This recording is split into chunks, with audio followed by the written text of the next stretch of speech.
Everyone welcome to competition galaxy. अगर आप NEET 2024 का एग्जाम क्रैक करना चाहते हो इन 11th मंथ में तो आप आराम से क्रैक कर सकते हो विद स्ट्रेटजी के साथ। तो यहाँ पर आपको प्रिपरेशन स्ट्रेटजी में बताने वाली हूँ जिसे अगर आप फॉलो कर लो इन 11th मंथ्स में तो आप आराम से 680 प्लस जैसा मैजिक स्कोर आप अचीव कर सकते हो।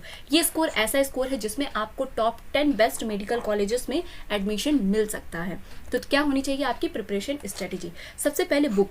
बहुत से बच्चे होते हैं जो अदर बुक्स को भी प्रेफर करते हैं, तो देखिए आप लोग ध्यान रखिए जो पेपर है आपका वो पूरा एनसीईआरटी बेस्ड ही बन के आ रहा है। ठीक, जब से एनटीए एग्जाम ले रहे कंडक्ट करा रहे हैं उससे पहले भी जो आपकी एनसीईआरटी से ही डिट्टो लाइन टू लाइन उठा करके क्वेश्चन आपके क्वेश्चन पेपर में देखने को मिल रहे हैं। तो होपफुली आप फॉलो करो एनसीईआरटी। इसके अलावा भी अगर आप चाहते हो कि अभी टाइम है इनफ, आप कुछ एक्स्ट्रा भी इन्फॉर्मेशन लेना चाहते हो, कुछ अच्छे क्वेश्चन की भी प्रैक्टिस करना चाहते हो, तो आप एनसीईआरटी की जो एक फिंगर टिप्स बायो में अगर मैं बताऊँ तो फिंगर टिप्स बुक को आप प्रेफर कर सकते हो। काफ़ी फेमस बुक है नीट एस्पिरेंट में। ठीक है,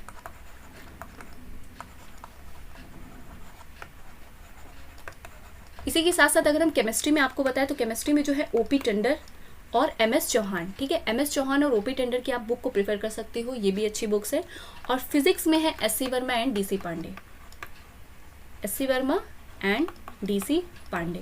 देखिए जो एससी वर्मा है इसमें काफ़ी हाई लेवल के क्वेश्चंस होते हैं, तो जो एक एवरेज स्टूडेंट और बिलो एवरेज स्टूडेंट है वो इस बुक को प्रेफर नहीं करते हैं। लेकिन जो डीसी पांडे बुक है ये काफ़ी अच्छी बुक है, तो अगर आप चाहो एक एवरेज स्टूडेंट हो तो आप डीसी पांडे लगा सकते हो। मतलब इसके क्वेश्चंस की आप फिजिक्स में मोस्ट क्या होते हैं, क्वेश्चन प्रैक्टिस आपकी बेस्ट होनी चाहिए। तो आपको क्वेश्चन प्रैक्टिस अगर आप एक्स्ट्रा लेवल के क्वेश्चन प्रैक्टिस करना चाहते हो तो आप इन दो बुक्स को प्रेफर कर सकते हो। ठीक, इसके बाद नेक्स्ट पॉइंट पर अगर हम आते हैं स्टडी प्लान। आपका स्टडी प्लान कैसा होना चाहिए? तो देखिए अगर आप किसी भी कंपटीशन की तैयारी कर रहे हैं तो आपके पास एक स्टडी प्लान तो होना चाहिए किसी भी एग्जाम को क्रैक करने के लिए। तो हम अगर नीट की बात कर रहे हैं तो नीट का एग्जाम जो होता है कोशिश करिए आप फर्स्ट अटेम्प्ट में निकाल लो। ठीक है, जो लोग कहते हैं ना कि अरे फर्स्ट अटैम्प्ट में तो किसी का नहीं निकलता, तो इसके लिए आपका स्टडी प्लान क्या होना चाहिए? सबसे पहली बात अगर हम बताएं तो आपका डेली टारगेट होना चाहिए। ठीक है, डेली टारगेट बना के चलो कि आज मुझे क्या क्या करना है, ये एक दिन पहले ही आपको सोचना है। उसके बाद मॉर्निंग से आपको ये डेली टारगेट जो आपने बनाया है नाइट में उसको आपको फॉलो करना है। उसके बाद सेकेंड पॉइंट है मिनिमम 2 आवर स्टडी। ठीक है, मिनिमम 2 आवर सेल्फ स्टडी। अगर अभी से आप तैयारी कर रहे हो तो मिनिमम 2 आवर तो सेल्फ स्टडी के लिए निकालिए, क्योंकि अगर आप कोचिंग कर रहे हैं तो आपके 6 to 7 आवर आपके कोचिंग में चले जाते हैं। उसके बाद बाकी के जो आपको वर्क मिला है डीपीपी सॉल्व करनी, ये सब आपका काम होता है कोचिंग का। उसके बाद आपको खुद से पढ़ना है। मतलब कुछ आपने चैप्टर पढ़ा बायो में, उसमें लग रहा आपको एक कुछ एक्स्ट्रा पॉइंट्स है जो मुझे अपनी नोट में उसको कर लेना चाहिए, रिटर्न कर लेना चाहिए, तो आप उसको राइट कर लो अपनी नोट्स में। जो पॉइंट्स आप ज़्यादा भूल रहे हो और देख रहे हो कि उनको क्वेश्चन में काफ़ी पूछे जा रहे हैं वैसे पॉइंट्स, तो उनको आप नोट डाउन करते चलिए अपनी नोटबुक में।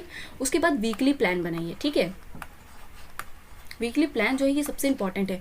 आपने पूरे वीक में क्या पढ़ा उसको आपको वीकली में रिवाइज करना है। लास्ट के वीक का जो होता है जैसे संडे, उसमें आप रिवाइज करिए और कोशिश करिए कि मॉक टेस्ट जरूर दें। ठीक है, हर एक चैप्टर के खत्म होने के बाद एक मॉक टेस्ट जरूर लगाइए। चैप्टर जब चल रहा है उसी के साथ साथ क्वेश्चन प्रैक्टिस करते चलिए और चैप्टर के खत्म होने के बाद मॉक टेस्ट जरूर दें। ठीक, उसके बाद प्रीवियस ईयर जितने भी MCQs आए हुए हैं उनकी अच्छे से प्रैक्टिस करिए। इससे क्या होता है आपको आइडिया मिल जाता है कि नीट में कैसे क्वेश्चंस पूछे जा रहे हैं। ठीक है, तो ये आपका कंप्लीट स्टडी प्लान होना चाहिए। सबसे पहले डेली टारगेट बनाना है, आपको क्या पढ़ना है, किसके क्वेश्चंस लगाने हैं, कौन सा वीक पोर्शन आपको नहीं समझ में आया तो आप जाकर यूट्यूब पर भी वन शॉट बहुत सारे लेक्चर्स पड़े हुए, आप उसको देखकर भी वो चीज़ें समझ सकते हो। ठीक, नेक्स्ट में बात करें पार्शियल ड्रॉपर। पार्शियल ड्रॉपर मतलब जो बच्चे 12th का इस बार एग्ज़ाम दिया था उन्होंने, और उन्होंने नीट 2023 भी दिया, लेकिन देखो एग्ज़ाम देने के बाद आप सबको पता चल जाता है कि हमारा पेपर कैसा गया है।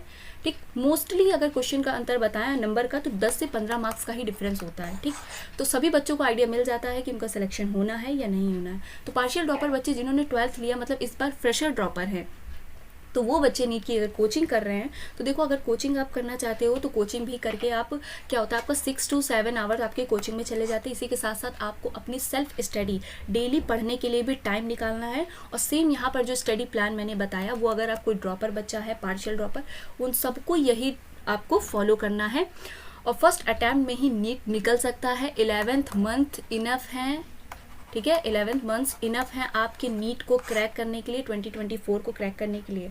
अगर हम ड्रॉपर्स कोचिंग की बात करें, जो बच्चे कोचिंग से हैं, देखो यार कोचिंग में क्या होता है, आपको एक प्रॉपर डिसिप्लिन मिलता है, टीचर्स गाइड करते रहते हैं आपको टाइम टू टाइम, तो वहाँ पर आपको क्या होता है, थोड़ा सा हेल्प मिलती है टीचर की, आप डाउट बिल्कुल डायरेक्ट पूछ सकते हो टीचर से, ठीक है। और यहाँ पर जो एक प्रॉपर सेल्फ स्टडी बच्चा है, उसके पास क्या है कि आपको टीचर्स नहीं है, आप खुद से पढ़ सकते हो, तो आपको अपना डिसिप्लिन जो है वो खुद से ही मेंटेन करना पड़ेगा, आपको कोई डिसिप्लिन मेंटेन नहीं कराएगा। तो अगर आप ड्रॉपर हो तो आपने लास्ट ईयर एग्जाम ऑलरेडी दिया है, आपको आपकी मिस्टेक्स पता हैं। अगर आप ड्रॉपर कोचिंग से हो या सेल्फ स्टडी कर रहे हो तो आपको आपकी मिस्टेक्स पता हैं, आपने कहाँ गलती की, क्या गलती की। तो आपको इस बार की ड्रॉप में अगर आपने लिया है तो आप कोशिश करो कि इन 11th मंथ में उन गलतियों को रिपीट मत होने दो, सुधारने की कोशिश करो। तो ऑफकोर्स आप 680 प्लस स्कोर अचीव कर सकते हो। अभी पूरा टाइम है, प्रॉपर हर चीज़ों को बिल्कुल एक बेसिक से पढ़ना स्टार्ट करो, ठीक है।